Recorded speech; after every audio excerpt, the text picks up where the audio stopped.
Good afternoon, Archdale Young Adults Group, and all of our affiliates. Thank you for tuning in once again to another episode of our Bible study. We are continuing our discussion on parallelism, and we're going to study another Psalm of David today. Last week we looked at Psalms 1. We're looking at Psalms 27. And we're going to look at Psalms 27, and we're going to talk about an event that it is referring to. We're going to give you some biblical, historical notes on that. And then I'm going to end it with a biblical response to what's happening in Minnesota. Not spoken from someone who is and I'll be speaking on as a white man who's never been affected by racism or anything, so I'm aware of the limb that I stand on is pretty shaky, but bear with me, and I think truth will endeavor to find us. So, Pop, start us off. Psalms 27, the Psalm of David. Go ahead. Okay, well, when you read the 27th Psalm, it's a response. It's written like many of the Psalms in a poetic form, as we've talked about for the last couple of weeks, called parallelism. And the 27th Psalm is synthetic parallelism, which means the second line builds up the first. For example, in the 23rd Psalm, you'll remember these words: "The Lord is my shepherd, I shall not want." That's parallelism. He's speaking about the shepherd in two different ways, but the second line builds up the first, because God is the shepherd. He says he shall not want. When you're in the 27th Psalm, I'll just share it. You'll catch some of that. Not every verse and sentence is written in parallelism, but you'll find it there. "The Lord is my light, my salvation. Whom shall I fear?" Well, that's parallelism. The second line builds up the first. "The Lord is the strength of my life. Of whom shall I be afraid?" Now, that's kind of a double dipper, because the first and the second part of that verse is the first of four lines. They're both written in parallelism form, and or the form of parallelism, but in both cases, the second line builds up the first. Verse 2: "When the wicked came against me to eat up my flesh, my enemies and foes, they stumbled and fell. So an army may encamp against me, my heart shall not fear. Though war may rise against me, in this I will be confident." And here it comes, verse 4, it's the key verse. "One thing I have desired of the Lord, that will I seek, that I may dwell in the house of the Lord all the days of my life, to hold the beauty of the Lord and to inquire at his temple." I just wanted to emphasize verse 4 for a couple of reasons. One, it is the form of parallelism is beautiful. One thing I have desired of the Lord, and here it comes, that will I seek, that I may dwell in the house of the Lord all the days of my life. Secondly, to behold the beauty of the Lord and to inquire at his temple. And so if we have maintained, we keep saying that in our culture, in our day, in poetry, we recognize rhyme and meter. You know, language has a rhythm, and that rhythm, it pushes it forward. It pushes the narrative forward if you're writing. If it's a poetry, it's the flow of the poetry. It's the rhyme and the flow of the meter that kind of carry it. And we recognize that today. Like the night before Christmas. I mean, we've heard it so much and read it so much that it's natural. The night before Christmas, went all through the house, not a creature was staring, not even a mouse. You can catch the meter of that, the rhythm of the language, but you can also catch the rhyme at the end of the lines, and that gives the symmetry. It holds it together while it's moving forward. It makes it easy to remember, and that's one reason we have so many people who just quote parts of that poem all these years, because it's easier to remember. And that's what parallelism did for the Hebrew poet. It gives it symmetry, structure. It would make it enable someone to remember much easier. we should not be surprised to see Jesus use parallelism all the time. It's all through the poems and all through the prophets. Now, here's another thing about poetry, is that poetry is always often, it often looks back, and poetry often reflects a culture. And the story behind Psalms 27, you read the story in 1 Chronicles chapter 12. It is where David has been, Israel's in civil war. And David, who once lived with the king, Saul, and served the king, is now being persecuted by the king. The king's tried to kill him. The king wants to capture it. And the king's declared war because Saul was insecure. A lot of people argue for that. He felt threatened. The anointing of God has now fallen on David. And you read that God told Samuel that he had rejected Saul. And this thing about peaceful transfer of power, it didn't happen with a lot of monarchs. Saul was a monarch, and he doesn't give up the power easily. Monarchs usually do not. And so anyway, long story short, a war breaks out, and Saul is now trying to kill David. David does not want to take Saul's life because he had said, I will not touch the Lord's anointed. He had an opportunity and occasion to take his life, but he would not. So he'd been on the run. And when you read about the story in 1 Chronicles chapter 12, David, fleeing from the king's wrath, takes refuge in the land of Nob, where there's a priest by the name of Ahimelech. And David comes to Nob for rest and for nourishment, for provisions. He was destitute. And he takes refuge in the tabernacle, and Ahimelech gives him food, but he also does this. He gives him a weapon. And as you probably know, the weapon would be the sword that David took from Goliath all those years before. When it was the sword. Goliath and cut off his head. It was the sword he used to cut. And that sword was kept in the land of Nob, in the tabernacle. So what Ahimelech has done is this. He's picked sides. He's seen the corruption of his government. He's seen the corruption of the king and his court. He sees David on the run. He recognizes, I'm sure because he's a priest, he recognizes the anointing of God on David. So Ahimelech not only gives him a place to rest and hide, gives him food, but he also gives him a weapon, which means he weaponizes an enemy of the state. That's what's going on. Doeg is a dark character in that story. Doeg is an Edomite. And in that time, there's only one reason. There's only two reasons an Edomite would have been in the land of Nob, in the area of Israel. Either one, he was a slave, or secondly, he was a traitor. He was a traitor. He was hiding. Huh? He was hiding. He was hiding. Doeg was hiding. The word says this, when you read about Doeg, not David, but Doeg himself. Doeg was either a slave or a traitor. And the Bible says he was the king's herdsman. So he was responsible for Saul's herds. He had a position of influence and power. And Doeg Saul looked upon Ahimelech, giving David provision and giving him a weapon, and Doeg reported that to Saul. When Saul hears what Ahimelech the priest had done, he comes to the land of Nob. Now David had already fled and left. In a fit of rage, in jealousy and fury and blind hatred, Saul makes many of his bad decisions to kill Ahimelech and 80 of the priests. And the king's guard refused to carry out the sentence. They knew it was morally wrong. So Saul attacked Doeg, that dark player. He was either a slave or a traitor, one of the two. And Doeg was more than happy to carry out the slaughter of Ahimelech and the priest. So he killed them. One man that was slain, one of his kids escaped. Someone from his family escapes. They make it to David, and they report to David what had happened in the land of Nob, that Saul had Doeg kill the priest. And so when you read that, this is what's going on. When you read Psalm 27, David hears it, and he writes a response. Poets always bring a response.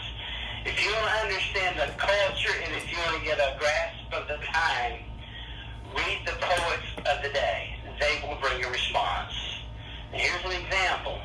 in the 1960s and that drug push. I mean, the crazy time of the 60s, especially in San Francisco.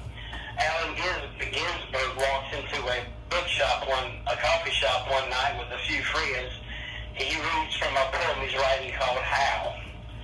And Brandon, you know one of the lines of that poem, I saw the best minds of my generation, stark raving mad, running naked through the streets looking for an angry fix. And what Ginsberg did, he turned American poetry on his head for the time and set a direction for decades.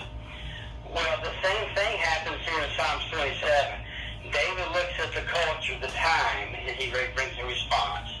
And so when you know the story, well, then it becomes animated. When he says, the Lord is my light, my salvation, whom shall I fear? See, he had been running, but he's not running anymore. He's prepared for war. The Lord is my strength, whom shall I be afraid? When the wicked came against me to eat up my flesh, he was the wicked. Saul, Doeg. His enemies and foes, they stumbled and fell. Though an army encamp against me, my heart shall not fear. Though war may rise against me, this I will be confident. And here comes the parallelism. One thing I have desired of the Lord, that will I seek. That I may dwell in the house of the Lord all the days of my life. He had found, of course, there was no temple then, right? So the tabernacle would have been what he considered the house of the Lord, and that's where he was taking refuge, in the tabernacle in the land of Nob. So this is what David's doing. He's bringing a poetic response, and it's not that he so much turns a negative into a positive. He's just bringing a testimony of where he's at, that he is now confident in God. He's mourning the death, and he's mourning the tragedy, but he's bringing a response. And that's exactly what you read in the 50s and 60s, especially I'd say the late 40s and early 50s. As you read the poets of Europe and those Eastern Bloc states, in Poland, the Polish poets, especially after the Second World War, those people brought a response. Now, if you would have lived in Poland then, those people were the most persecuted people in the 20th century. I mean, Auschwitz was where? It was in Poland. All those other many concentration camps, they were in Poland. Of course, the Polish people endured Nazi extermination and then 70 years of Soviet tyranny. I mean, those people were beat up. And because of the Soviet Union closing down speech, we didn't know the response until after the wall fell. But then after that happened, we started reading what was written during the time. And Czeslaw Milosz, and Władysław Dąbrowska, and Brzezinski, and the German, Neil Moller, they brought a response. And this is what their response was. In that time, they read about what they celebrated the most. They celebrated life because they looked upon so much death. And all those poets, if you read what they write about life, you get this mournful thing that comes from them. And this is what they're doing. They're feeling guilty for surviving. It's called survivor's remorse. That was really strong in Czeslaw Milosz's work. He very much. Encounter. You read that poem Encounter, and it just ripped your heart out. You know, and he just writes this dark. It leaves you with this dark thing that he was 23 years old when he wrote that poem. He was just a young man, and they felt guilty for surviving. They looked upon so much death. But they read about this. They read about life because for them, life was something to value because they had walked through so much death. And that's what poets do.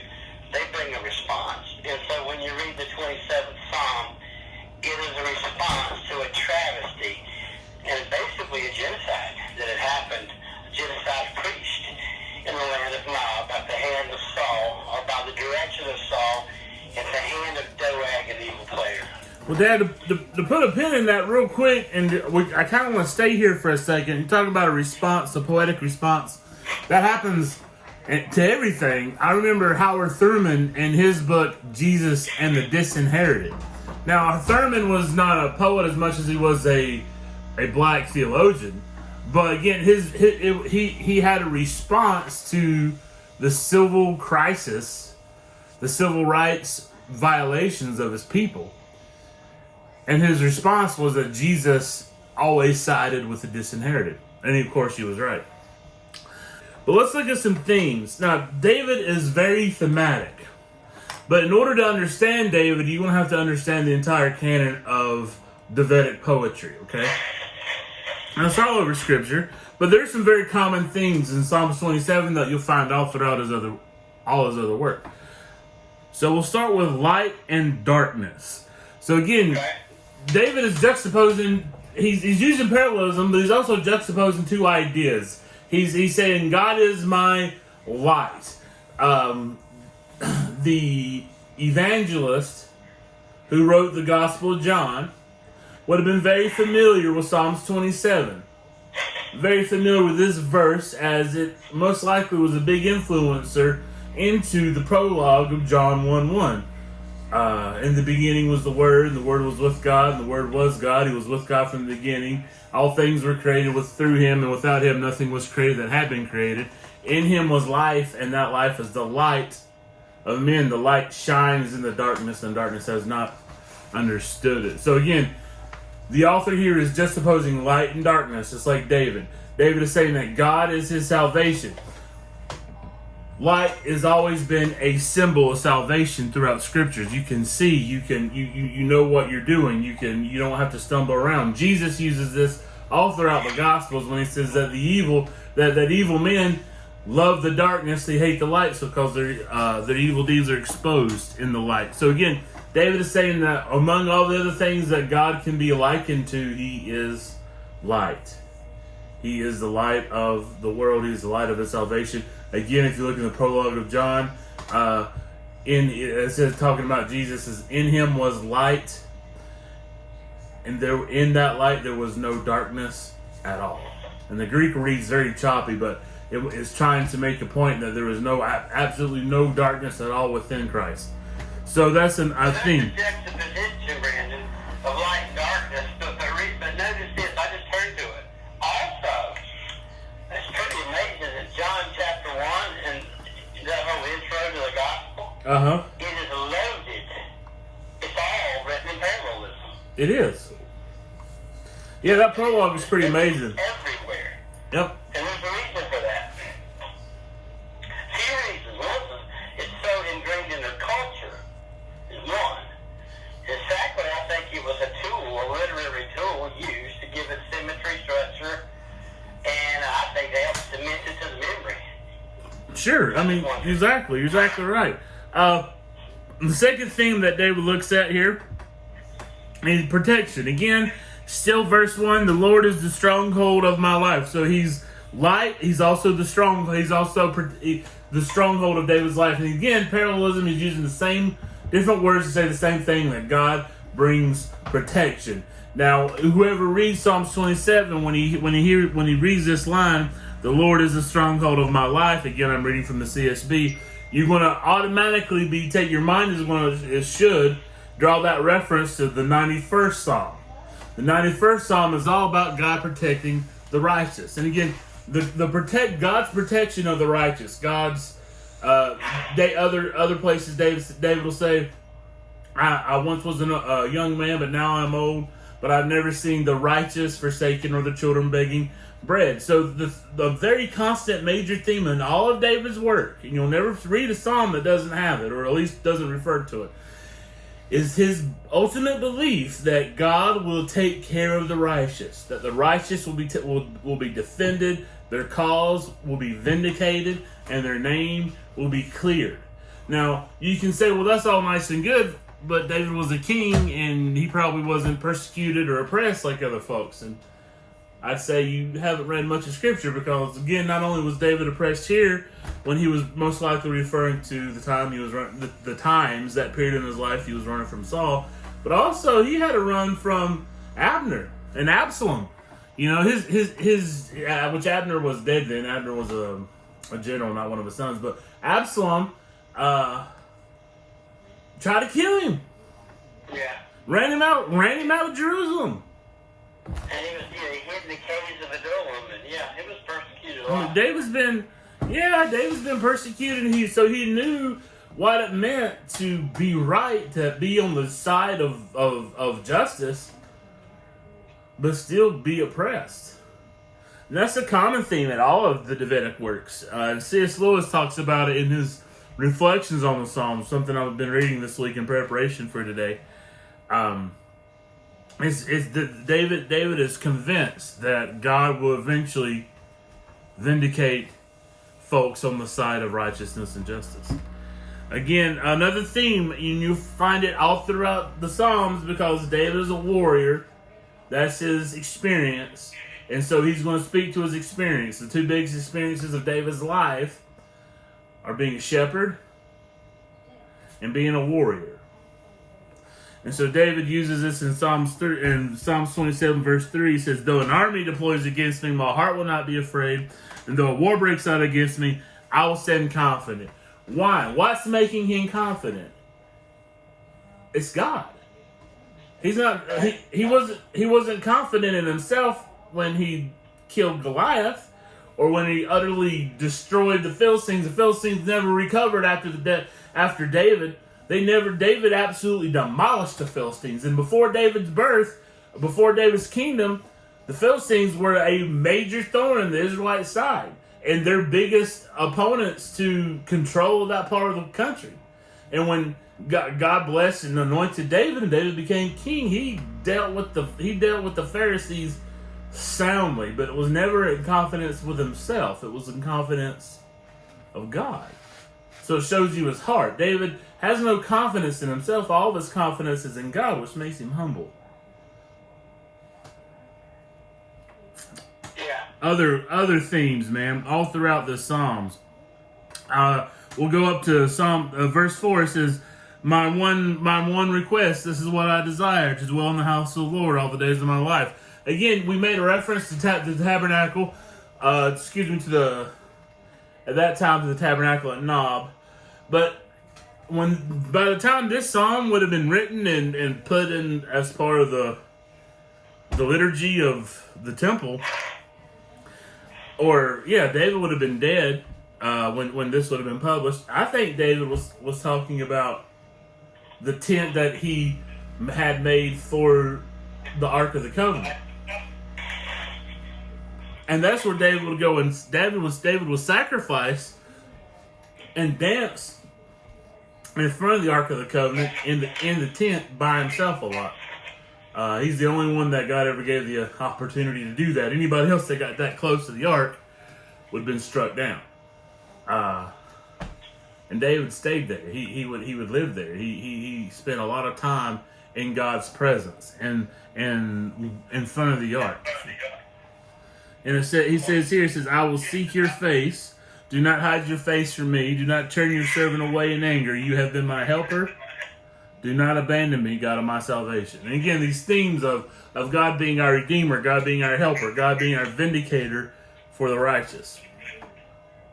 Psalms 27 is awesome. It's full of imagery, and it's a lot of Davidic, the themes, thematically heavy in all the works of David and all of the whole entire Davidic canon.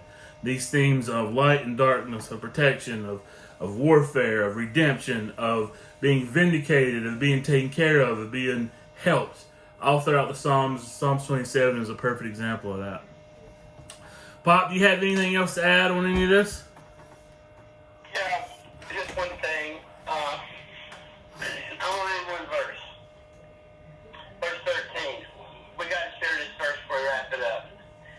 In light of the story of Psalms 27 and the travesty of the genocide of the priests, and part of this poetic response he brings that he wants, more than anything, one thing I have desired, that will I seek, that I will dwell in the house of the Lord all the days of my life, to look upon the beauty of the Lord.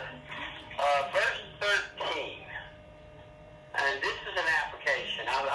We need to bring an application. What's the application? I I would have lost heart unless I had believed that I would see the goodness of the Lord in the land of the living. What do you think he mean? What do you think he means by that, Dad? What I think is negative capability. You know, artists and poets, songwriters, they'll put the truth out there, even though it's going to be very negative. You know, it's called negative capability. It's not meaning that they're capable of going negative. It means they're going to put it out there regardless. And also in art and poetry, there's this thing Coleridge wrote about suspended disbelief. You know, we read the fairy tales, and we've read them so long, those old ancient stories, the Disney Sleeping Beauty and Snow White, all those old European fairy tales that Disney animated. And Coleridge talked about suspended disbelief. And what he was saying is when he writes, the writer has to do something to grab the heart of the reader. That though you know Snow White's not real, something will suspend that disbelief long enough for the story to communicate the message, for the story to penetrate your heart. Okay? For the meaning will arise when the disbelief has been suspended. Okay? And I think that verse 13 speaks to that. It's obvious that Saul's trying to kill him. And not just trying to spare his own life, but he believes Saul was the Lord's anointed. It had a tremendous emotional effect on David. You know, if a heart could be broken, his heart was broken. He had lived in the king's palace. He already killed the giant, and if you remember the story, part of the story was if you killed the giant, if you killed Goliath, you get the king's daughter. You move into palace. So he was the son of Jesse, but Saul was actually his father-in-law. I mean, it was a family tie. And so, I mean, his world is shattered and his heart is broken. So what's going to suspend that disbelief would be this. I would have lost heart unless I had believed. David had to believe in something. And what do we believe in? Belief is huge. Jesus said that the Spirit would convict the world of sin, of righteousness, and of judgment. Sin, because they believe not on me. And if we miss God's best for our life, if we miss His purpose, it's not for things we do, it's for the one big thing we failed to do was we failed to believe. Without faith, it is impossible to please God. For those who come to God must believe that He is, and that He is a rewarder of those who diligently seek Him. So here's the thing, what was David's belief anchored in? Faith has an object. The object of Abraham's faith was the promise of God. That's the only thing he had to hang on to was God's promise. He believed that he laid down a promise, and Abraham believed God would keep it. What's the object of our faith today? The object of our faith today, faith has to have an object. It's the ultimate fulfillment of the Abrahamic promise to be Christ. The object of our faith is Jesus Christ. What was at the time the object of David's faith? Was the justice of God. Verse 13, I would have lost heart unless I had believed. What suspended that disbelief? How was he able to believe? How was he able to look through the negative, to the dark side, and come out on the other end? He said that I would see the goodness of the Lord in the land of the living. And David believed that ultimately God was just, and the right thing would happen. I think we have to address that. I think you're right. Dave, again, what you got to remember what's happening. Most likely, when he's losing faith, Saul took his wife away. Remember, Saul gave him his daughter, and then when David got more popular than Saul, Saul took his daughter back and gave it to somebody else. But in all this, David never sinned against Saul. He never spoke ill of him. He never tried to. He could have killed him a bunch of times. He never did. Saul, because David had a heart so deep for God that he wouldn't want to take any chances of grieving it. Even though he probably had a right to kill Saul. He had a lot of rights to kill Saul. Well, Pop, we're going to close it with a quick step in Exodus, but I'm going to let you go, and I'll talk to you soon. And don't change, man. Stay the same. I love you. Love you too. Bye-bye. Bye-bye.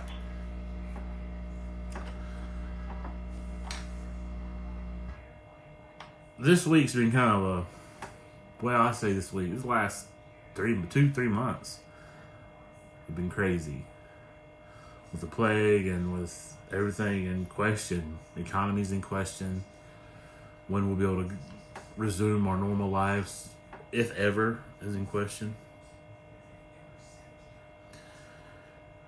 An injustice happened this week.